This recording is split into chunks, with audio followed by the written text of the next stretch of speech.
People big impact. തിരുവനന്തപുരത്ത് police ആസ്ഥാനത്തെ mock ഡ്രില്ലിനെ തുടർന്ന് ജോലി നഷ്ടപ്പെട്ട ബിജു നിരപരാധിയെന്ന് പോലീസ്. ബിജുവിന്റെ ഭാഗത്തു നിന്ന് ഒരു വീഴ്ചയും ഉണ്ടായിട്ടില്ലെന്ന് പോലീസ് പറഞ്ഞു. ജോലി തിരികെ നൽകാമെന്ന് കമ്പനി അറിയിച്ചതായും തന്റെ നിരപരാധിത്വം തെളിയിക്കാൻ സഹായിച്ച പീപ്പിൾ ടിവിക്ക് നന്ദിയുണ്ടെന്നും ബിജു പറഞ്ഞു. തിരുവനന്തപുരം ടെക്നോ പാർക്കിലെ സെക്യൂരിറ്റി ജീവനക്കാരൻ ബിജു നിരപരാധിയാണെന്ന് കാണിച്ച് സിറ്റി പോലീസ് കമ്മീഷണർ എച്ച് വെങ്കിടേഷാണ് പ്രസ്താവന ഇറക്കിയത്. മോക്ക് ഡ്രില്ലുമായി ബന്ധപ്പെട്ട് മൊബൈൽ പരിശോധിച്ചതിൽ ബിജു സിറ്റി പോലീസ് കമ്മീഷണർ ആസ്ഥാനത്തേക്ക് വിളിച്ചിട്ടില്ലെന്ന് ബോധ്യമായെന്നാണ് വിശദീകരണം. ബിജുവിന്റെ മൊബൈൽ നമ്പർ പോലീസിന്റെ കോളർ ഐഡിയിൽ തെളിയാനിടയായത് സാങ്കേതിക തകരാറാണെന്നും ഇത് സംബന്ധിച്ച് BSNL വിശദീകരണം തേടിയിട്ടുണ്ടെന്നും പ്രസ്താവനയിൽ പറയുന്നു. അതേസമയം ബോംബ് ഭീഷണി മുഴക്കി പോലീസ് കൺട്രോൾ റൂമിലേക്ക് വിളിവന്നെന്ന് പ്രസ്താവനയിലുണ്ട്. ബിജുവിനെ ജോലിയിൽ നിന്ന് പിരിച്ചുവിട്ടിട്ടില്ലെന്നും കമ്പനി സെക്യൂരിറ്റി ഓഫീസറിൽ നിന്ന് ഇത് സംബന്ധിച്ച് ഉറപ്പ് ലഭിച്ചതായും കമ്മീഷണർ വ്യക്തമാക്കുന്നു. തിങ്കളാഴ്ച പോലീസ് ആസ്ഥാനത്ത് നടന്ന മോക്ക് ഡ്രില്ലുമായി ബന്ധപ്പെട്ട് ബിജുവിനെ പോലീസ് പീഡിപ്പിച്ചതും ജോലി നഷ്ടമായതും പീപ്പിൾ ടിവിയാണ് പുറം ലോകത്തെ അറിയിച്ചത്. നടപടിയിൽ വിവിധ കോണുകളിൽ നിന്ന് ശക്തമായ പ്രതിഷേധം ഉയർന്ന സാഹചര്യത്തിലാണ് പോലീസ് ബിജുവിന്റെ നിരപരാധിത്വം സ്ഥിരീകരിച്ചത്. പീപ്പിൾ ടിവിയുടെ ഇടപെടലിൽ ബിജു നന്ദി പ്രകടിപ്പിച്ചു. ജോലി തിരികെ ലഭിക്കുമെന്ന് ഉറപ്പ് ലഭിച്ചതായും ബിജു അറിയിച്ചു. ഇതിനു വേണ്ടി ഇടപെട്ടതിനെ കൊണ്ടാണ് എല്ലാവരും സത്യവസ്ഥ ഇന്നലെയും ഇന്നുമായിട്ട് എല്ലാവരും ഇത് അറിഞ്ഞതല്ല. ഇടപെട്ടത് കൊണ്ടാണ് എല്ലാ ജനങ്ങളും നിരപരാധിയാണെന്ന് അറിഞ്ഞത്. ഉറപ്പ് ലഭിച്ചിട്ടുണ്ട്. വിളിച്ചായിരുന്നു തന്നെ. ഇപ്പൊ ഏതാനും നിമിഷങ്ങൾക്ക് തന്നെ വിളിച്ചു. എസ് നികേഷ്, തിരുവനന്തപുരം. ബാർകോഴ ആരോപണത്തിൽ ധനമന്ത്രി KM മാണിക്കെതിരെ കേസെടുക്കാമെന്ന് വിജിലൻസിന് നിയമോപദേശം. വിജിലൻസ് ലീഗൽ അഡ്വൈസറാണ് നിയമോപദേശം നൽകിയത്. കുറ്റകൃത്യം നടന്നിട്ടുണ്ടെന്ന് ചൂണ്ടിക്കാണിക്കുന്ന പ്രാഥമിക റിപ്പോർട്ടും വിജിലൻസ് സംഘം വിജിലൻസ് ഡയറക്ടർക്ക് കൈമാറി. ബാർകോഴ വിവാദത്തിൽ ധനമന്ത്രി KM മാണിക്കെതിരെ കേസെടുക്കാമെന്ന നിയമോപദേശമാണ് വിജിലൻസിന് ലഭിച്ചിരിക്കുന്നത്. നിയമോപദേശമടങ്ങിയ പ്രാഥമിക അന്വേഷണ റിപ്പോർട്ട് വിജിലൻസ് ഡയറക്ടർക്ക് സമർപ്പിച്ചു. 2 ദിവസത്തിനകം റിപ്പോർട്ട് കോടതിയിൽ സമർപ്പിക്കും. ബാർകോഴ ആരോപണം അന്വേഷിച്ച വിജിലൻസ് DYSP സുരേഷ് കുമാറിനാണ് വിജിലൻസ് ലീഗൽ അഡ്വൈസർ നിയമോപദേശം നൽകിയത്. പ്രാഥമിക അന്വേഷണ ഘട്ടത്തിൽ ലഭിച്ച മൊഴിയുടെ അടിസ്ഥാനത്തിൽ ബിജു രമേശ്, ഡ്രൈവർ അമ്പിളി, അക്കൗണ്ടന്റ് എന്നിവരുടെ മൊഴി കുറ്റകൃത്യത്തിലേക്ക് വഴി തെളിയിക്കുന്നുവെന്നാണ് ലീഗൽ അഡ്വൈസറുടെ നിഗമനം. അതുകൊണ്ട് തന്നെ ആരോപണ വിധേയനായ ധനമന്ത്രി KM മാണിക്കെതിരെ കേസ് രജിസ്റ്റർ ചെയ്ത് അന്വേഷിക്കേണ്ടി വരും. ഏപ്രിൽ 2-ന് ബിജു രമേശും മറ്റു 2 പേരും ഹോട്ടലിൽ നിന്നും ഒരു പെട്ടിയുമായി KM മാണിയുടെ തിരുവനന്തപുരത്തെ ഔദ്യോഗിക വസതിയിലേക്ക് പോകുകയും യാത്രാമധ്യേ ബിജുവിന്റെയും മറ്റുള്ളവരുടെയും സംസാരത്തിൽ നിന്നും പെട്ടിക്കുള്ളിൽ 35 ലക്ഷം രൂപയുണ്ടെന്നും മന്ത്രിയെ കണ്ടു മടങ്ങുന്ന വേളയിൽ ഈ പെട്ടി ഇവരുടെ കയ്യിൽ ഉണ്ടായിരുന്നില്ലെന്നും തിരിച്ചുള്ള യാത്രാമധ്യേ കാറിനുള്ളിൽ ഉണ്ടായിരുന്നവർ പണം മന്ത്രിക്ക് നൽകിയെന്ന് ഫോണിലൂടെ മറ്റു പലരെ വിളിച്ചറിയിക്കുന്നത് കേട്ടു എന്നുള്ള ഡ്രൈവർ അമ്പിളിയുടെ മൊഴിയാണ് കുറ്റകൃത്യം നടന്നു എന്നതിലേക്ക് വഴി തെളിച്ചത്. അന്വേഷണ ഉദ്യോഗസ്ഥന്റെ പ്രാഥമിക അന്വേഷണ വിവരങ്ങൾ അടക്കമാണ് DYSP Suresh Kumar report vigilance SP രാജ്മോഹന് നൽകിയത്. ഈ റിപ്പോർട്ടാണ് SP ഡയറക്ടർക്ക് കൈമാറിയിരിക്കുന്നത്. News bureau, Thiruvananthapuram. മദ്യനയത്തെ അട്ടിമറിച്ച് സർക്കാർ നിലപാട് ഹൈക്കോടതിയിൽ. നയത്തിൽ മാറ്റമുണ്ടോ എന്ന കോടതിയുടെ ചോദ്യത്തിൽ നിന്ന് സർക്കാർ ഒഴിഞ്ഞുമാറി. സർക്കാർ ലക്ഷ്യം കേസ് നീട്ടിക്കൊണ്ടുപോകുകയാണെന്ന് ഇതോടെ വ്യക്തമായി. എന്നാൽ മദ്യനയത്തിന്റെ ആഘാത പഠനം നടത്തുമെന്ന് സർക്കാർ കോടതിയെ അറിയിച്ചു. ബാറുകൾക്ക് ജനുവരി 20 വരെ തൽസ്ഥിതി തുടരാൻ ഹൈക്കോടതി അനുമതി നൽകി.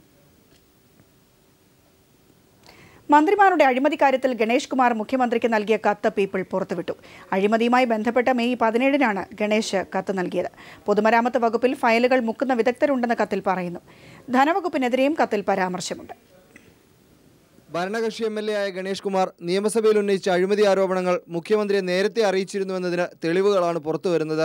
പൊതുമരാമത്ത് വകുപ്പിലെ അഴിമതി ചൂണ്ടിക്കാണിച്ച് മെയ് 17-ന് ഗണേഷ് മുഖ്യമന്ത്രിക്ക് നൽകിയ കത്ത് പീപ്പിൾ TV പുറത്തുവിട്ടു.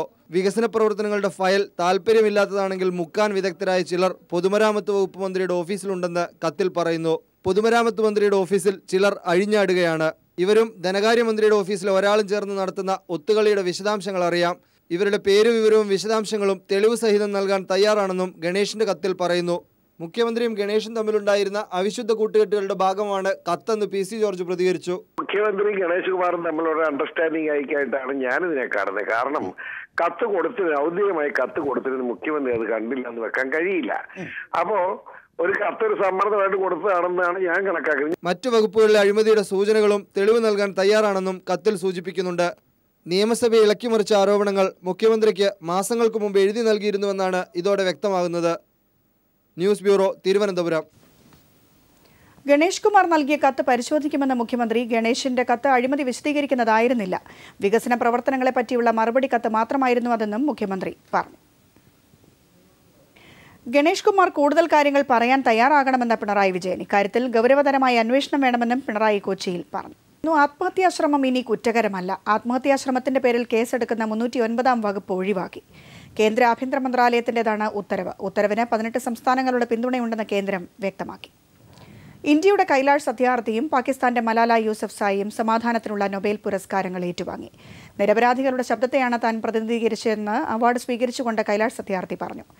തന്റെ ചിറകുകൾ കെട്ടിയിടാതെ പറക്കാൻ വിട്ട തന്റെ പിതാവിനും ശാന്തത കൈവിടാതെ സത്യം മാത്രം പറയാൻ ശീലിപ്പിച്ച അമ്മയ്ക്കും നന്ദി പറഞ്ഞുകൊണ്ടാണ് മലാല അവാർഡ് സ്വീകരിച്ചത്.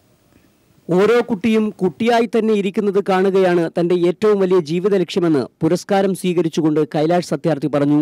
ഓരോ കുട്ടിക്കും സ്വപ്നം കാണുവാനും പഠിക്കുവാനും ആഹാരം കഴിക്കുവാനുമുള്ള സ്വാതന്ത്ര്യമുണ്ടാകണം. നിശബ്ദതയുടെ ശബ്ദത്തെയും നിരപരാധിത്വത്തിന്റെ നിലവിളിയെയുമാണ് താൻ പ്രതിനിധീകരിക്കുന്നതെന്ന് കൈലാഷ് സത്യാർത്ഥി പറഞ്ഞു. There is no greater violence than to deny the dreams of our children. Therefore, I refuse to accept that all the temples and mosques and churches and prayer houses have no place for the dreams of our children. വിദ്യാഭ്യാസം നിഷേധിക്കപ്പെട്ട 66 ദശലക്ഷം പെൺകുട്ടികളിൽ ഒരുവളാണ് താനും എന്ന് പറഞ്ഞുകൊണ്ട് പ്രസംഗം ആരംഭിച്ച മലാല തനിക്ക് ലഭിച്ച പുരസ്കാരത്തുക പെൺകുട്ടികളുടെ വിദ്യാഭ്യാസ ആവശ്യങ്ങൾക്കായി വിനിയോഗിക്കുമെന്ന് പറഞ്ഞു. ഓസ്ലോയിലെ നിറഞ്ഞ സദസ്സിന് മുൻപിൽ കൈലാഷ് സത്യാർത്ഥിയും മലാലയും സമാധാന പുരസ്കാരം ഏറ്റുവാങ്ങിയപ്പോൾ ഇന്ത്യക്കും പാകിസ്ഥാനും അത് ഒരേ സമയം അഭിമാനത്തിന്റെ മുഹൂർത്തമായി. News desk. സംസ്ഥാന സ്കൂൾ കായികമേളയിൽ എറണാകുളം കിരീടം ഉറപ്പിച്ചു. സംസ്ഥാന സ്കൂൾ കായികമേള അവസാനിക്കാൻ ഒരു ദിവസം മാത്രം ബാക്കി നിൽക്കെ 233 പോയിന്റുമായി എറണാകുളമാണ് 1-ാം സ്ഥാനത്ത്. 170 പോയിന്റോടെ പാലക്കാട് 2-ാം സ്ഥാനത്തും 119 പോയിന്റുമായി കോഴിക്കോട് 3-ാം സ്ഥാനത്തുമാണ്. മൂന്നാം ദിനത്തെ മത്സരങ്ങൾ പൂർത്തിയാകുമ്പോൾ തന്നെ എറണാകുളം കിരീടം ഉറപ്പിച്ച മട്ടാണ്. മുൻവർഷങ്ങളെ അപേക്ഷിച്ച് തൊട്ടുപിന്നിലുള്ള ജില്ലയേക്കാൾ ബഹുദൂരം മുന്നിലെത്താൻ എറണാകുളത്തിന് ഇത്തവണ കഴിഞ്ഞു. എന്നാൽ മീറ്റ് റെക്കോർഡുകൾക്ക് റെക്കോർഡ് വരൾച്ചയാണ് കാര്യവട്ടം LNCPയിലുണ്ടായത്. മൂന്നാം ദിനം 4 മീറ്റ് റെക്കോർഡുകൾ മാത്രം. നെല്ലിപ്പൊയിൽ സെന്റ് ജോൺസ് HSSലെ KR ആതിരയാണ് മൂന്നാം ദിനം ആദ്യ റെക്കോർഡ് കുറിച്ചത്. ജൂനിയർ പെൺകുട്ടികളുടെ 1500 മീറ്ററിൽ ദേശീയ റെക്കോർഡിനെ മറികടക്കുന്ന പ്രകടനമായിരുന്നു അത്. ഒപ്പം ആതിരയുടെ 2ാം സ്വർണവും. 1500 മീറ്ററിൽ തന്നെ വെള്ളി നേടിയ മുണ്ടൂർ HSSലെ C ബബിതയും ബാലുശ്ശേരി GCHSSലെ അബിത മേരി മാനുവലും നിലവിലെ റെക്കോർഡ് മാറ്റിയെഴുതിയവരാണ്. സീനിയർ ആൺകുട്ടികളുടെ 1500 മീറ്ററിൽ പറളിയുടെ മുഹമ്മദ് അഫ്സലും മീറ്റ് റെക്കോർഡും തന്റെ 2ാം സ്വർണവും കുറിച്ചു. 80 മീറ്റർ ഹഡിൽസിൽ P മെർലിൻ സ്ഥാപിച്ച റെക്കോർഡ് പഴങ്കഥയാക്കി അപർണ റോയി പുതിയ സമയം കുറിച്ചു. 12.29 സെക്കൻഡാണ് ഇനി റെക്കോർഡ് പുസ്തകത്തിലുണ്ടാവുക. സീനിയർ പെൺകുട്ടികളുടെ 100 മീറ്റർ ഹഡിൽസിൽ 11.69 സെക്കൻഡിൽ ഫിനിഷ് ചെയ്ത് കോട്ടയം ഭരണങ്ങാനം സെന്റ് മേരീസ് HSSലെ ഡെബി സെബാസ്റ്റ്യൻ പുതിയ ചരിത്രമെഴുതി. ഡെബിയുടെയും 2ാം സ്വർണമായിരുന്നു. 110 മീറ്റർ ഹഡിൽസിൽ ഇടുക്കി വണ്ണപ്പുറം സ്കൂളിലെ D ശ്രീകാന്ത് സ്വർണമണിഞ്ഞത് ട്രാക്കിന് ആവേശമായി. ദ്രോണാചാര്യ തോമസ് മാഷിന്റെ ശിഷ്യനാണ് ശ്രീകാന്ത്. ഒപ്പം ജൂനിയർ ആൺകുട്ടികളുടെ 1500 മീറ്ററിൽ എറണാകുളത്തിന്റെ ബിബിൻ ജോർജിന്റെ സ്വർണ്ണ നേട്ടവും 2ാം ദിനത്തിലെ ഹൈലൈറ്റ്സായി. അപ്രതീക്ഷിതമായ കനത്ത മഴയെ തുടർന്ന് ട്രാക്കിൽ വെള്ളക്കെട്ടുകളുണ്ടായി. മത്സരം മാറ്റിവെക്കണമെന്ന തീരുമാനം പോലും ഉണ്ടായെങ്കിലും മഴ മാറിയതിനെ തുടർന്ന് മത്സരങ്ങൾ വേഗത്തിൽ പൂർത്തിയാക്കി. കാര്യവട്ടം LNCPയിൽ നിന്നും അരുൺ VS. കായികമേളയുടെ 3-ാം ദിനത്തിൽ ശ്രദ്ധേയമായ മത്സരങ്ങൾ നടന്നത് ഹേർഡിൽസിലാണ്.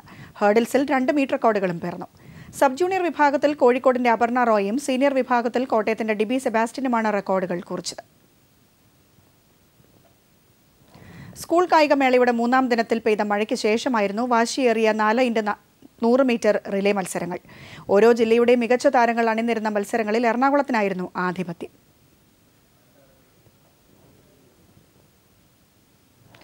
KP നമ്പൂതിരീസ് ആയുർവേദിക്സിന്റെ പുതിയ ഉൽപ്പന്നം വിപണിയിലിറക്കി. നാച്ചുറൽ സോൾട്ട് ടൂത്ത്പേസ്റ്റാണ് പുതിയ ഉൽപ്പന്നം. തൃശൂരിൽ നടന്ന ചടങ്ങിൽ KP Namboodiri's MD K Bhavadasan വിപണന ഉദ്ഘാടനം നിർവഹിച്ചു. GM KP ഉണ്ണികൃഷ്ണൻ അധ്യക്ഷനായിരുന്നു. സാധാരണ ഉപ്പിൽ നിന്ന് വ്യത്യസ്തമായി പ്രകൃതിദത്തമായ ഔഷധമൂല്യമുള്ള ഇന്ദുപ്പിന്റെ സാന്നിധ്യം പുതിയ ഉൽപ്പന്നത്തിന്റെ സവിശേഷതയാണെന്നും ആയുർവേദത്തിലെ ആദ്യ വൈറ്റ് ടൂത്ത്പേസ്റ്റാണിതെന്നും നിർമ്മാതാക്കൾ പറഞ്ഞു. LIC ഏജന്റുമാരുടെ നേതൃത്വത്തിൽ മുംബൈയിൽ നടന്ന സെൻട്രൽ ഓഫീസ് ധർണയിൽ വൻ ജനപങ്കാളിത്തം. രാജ്യത്തിന്റെ വിവിധ ഭാഗങ്ങളിൽ നിന്നായി ആയിരക്കണക്കിന് ഏജന്റുമാർ അവഗണനയ്ക്കെതിരെ ശബ്ദമുയർത്തി. ബില്ലുകൾ പിൻവലിക്കുക, ജനപ്രിയ പോളിസികൾ പുനഃസ്ഥാപിക്കുക, ഡയറക്ട് മാർക്കറ്റിംഗ് നിർത്തലാക്കുക, ഏജന്റുമാർക്ക് PF-ഉം പെൻഷനും ഏർപ്പെടുത്തുക തുടങ്ങിയ വിവിധ ആവശ്യങ്ങളാണ് ധർണയിൽ ഉന്നയിച്ചത്. രാജ്യത്തെ വിവിധ ഭാഗങ്ങളിൽ നിന്നുള്ള LIC ഏജന്റുമാർ പങ്കെടുത്ത മാർച്ച് CITU അഖിലേന്ത്യാ പ്രസിഡന്റ് AK പത്മനാഭൻ ഉദ്ഘാടനം ചെയ്തു. വിദേശത്തു നിന്ന് കള്ളപ്പണം തിരികെ കൊണ്ടുവരുമെന്ന് മുറവിളി കൂട്ടിയ നരേന്ദ്രമോദി ഇപ്പോൾ മുഴുവൻ സമയവും വിദേശ രാജ്യങ്ങളിൽ പറന്നു നടക്കുകയാണെന്നും പ്രധാനമന്ത്രിയെ ഇന്ത്യയിലേക്ക് തിരികെ കൊണ്ടുവരുവാനുള്ള നടപടികൾ വേണ്ടപ്പെട്ടവർ കൈക്കൊള്ളണമെന്നും AK പത്മനാഭൻ പറഞ്ഞു. ഈ ധർണയിൽ ഉന്നയിച്ചിരിക്കുന്ന പ്രധാനമായ ആവശ്യം LICയെ സംരക്ഷിക്കുക, LICയെ പൊതുമേഖലയിൽ സംരക്ഷിക്കുക, LICയെ നശിപ്പിക്കുന്ന സർക്കാരിന്റെ ജനവിരുദ്ധ പരിപാടികൾ അവസാനിപ്പിക്കണമെന്നും സ്വകാര്യവത്കരണം പൊതുമേഖലാ സ്ഥാപനങ്ങളെ നശിപ്പിക്കുമെന്നും CITU മഹാരാഷ്ട്ര സംസ്ഥാന സെക്രട്ടറി PR കൃഷ്ണൻ പറഞ്ഞു. 17 ലക്ഷം LIC ഏജന്റന്മാരെ പുറത്താക്കപ്പെട്ടിട്ടുണ്ട്. ജനങ്ങൾക്കും തൊഴിലാളി വർഗത്തിനും എതിരായിട്ടുള്ള നീതി നടപ്പാക്കിക്കൊണ്ടിരിക്കുന്ന സർക്കാരിൻ്റെ നയത്തിനെതിരായിട്ടുള്ള സമരം. CITUവിന്റെ നേതൃത്വത്തിൽ ഏജന്റുമാരുടെ അഖിലേന്ത്യാ സംഘടന രൂപപ്പെട്ടതോടെ അവകാശ സമര പ്രവർത്തനങ്ങളിൽ വൻ പങ്കാളിത്തമാണ് ഉണ്ടായതെന്നും അസംഘടിതരും മാനേജ്മെന്റിന്റെയും ഭരണാധികാരികളുടെയും യാതൊരു പരിഗണന ലഭിക്കാതിരുന്ന വിഭാഗത്തെ തൊഴിലാളി വർഗത്തോടൊപ്പം അണിനിരത്താൻ കഴിഞ്ഞെന്നും സംഘടനയുടെ ജനറൽ സെക്രട്ടറി PG ദിലീപ് പറഞ്ഞു. വിശ്വാസ്യത നഷ്ടപ്പെടുത്തിയെങ്കിൽ മാത്രമേ LICയെ നശിപ്പിക്കാൻ പറ്റൂ എന്ന തിരിച്ചറിവാണ് ഇപ്പോൾ കേന്ദ്രം ഭരിക്കുന്ന ഗവൺമെന്റിനും ഇതിനു മുമ്പ് ഭരിച്ചിരിക്കുന്ന ഗവൺമെന്റിനും ഉള്ളത്. ഫിനാൻസ് സ്റ്റാൻഡിംഗ് കമ്മിറ്റിയുടെ ലാസ്റ്റ് സിറ്റിംഗ് ബോംബെയിലാണ് നടന്നത്. അവിടെ LICയുടെ ചെയർമാൻ പറയുകയാണ് ഫോറിൻ ഡയറക്റ്റ് ഇൻവെസ്റ്റ്മെന്റ് വേണമെന്ന്. കാരണം LICയുടെ ഷെയർ വിൽക്കണമെന്നല്ല, ഫോറിൻ ഡയറക്റ്റ് ഇൻവെസ്റ്റ്മെന്റ് വേണം എന്ന് പറഞ്ഞാൽ ഭാവിയിൽ LICയുടെ ഷെയർ വിൽക്കണമെന്നാണ് അതിന്റെ അർത്ഥം. ഇതിനെയാണ് ഞങ്ങൾ എതിർക്കുന്നത്. കേരളത്തിൽ നിന്ന് സ്ത്രീകളടക്കം 1000-ലധികം വളണ്ടിയർമാർ സമരത്തിൽ പങ്കാളികളായി. Premlal, news bureau, Mumbai. ശബരിമല തീർത്ഥാടനത്തിൽ ഉരൽക്കുഴിയിലെ മുങ്ങിക്കുളിക്ക് വളരെ പ്രാധാന്യമുണ്ട്. മഹിഷി നിഗ്രഹത്തിന് ശേഷം അയ്യപ്പൻ പാപമോചനത്തിനായി സ്നാനം ചെയ്തത് ഉരൽക്കുഴിയിലാണെന്നാണ് ഐതിഹ്യം. ഓരോ തീർത്ഥാടന കാലത്തും ആയിരക്കണക്കിന് ഭക്തജനങ്ങളാണ് ഉരൽക്കുഴിയിലെത്തി ദേഹശുദ്ധി വരുത്തുന്നത്.